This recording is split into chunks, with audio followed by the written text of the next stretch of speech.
I just clicked it back into place. It somehow come loose, and so it was just dumping the condensate out on the floor.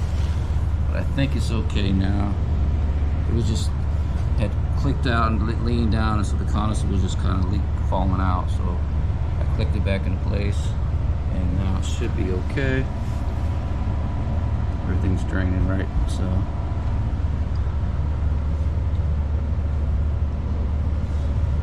What's that? Yeah, I was talking to somebody else just then. Never mind me on that one. I'm just waiting on you, but I'm talking to someone else too. All right.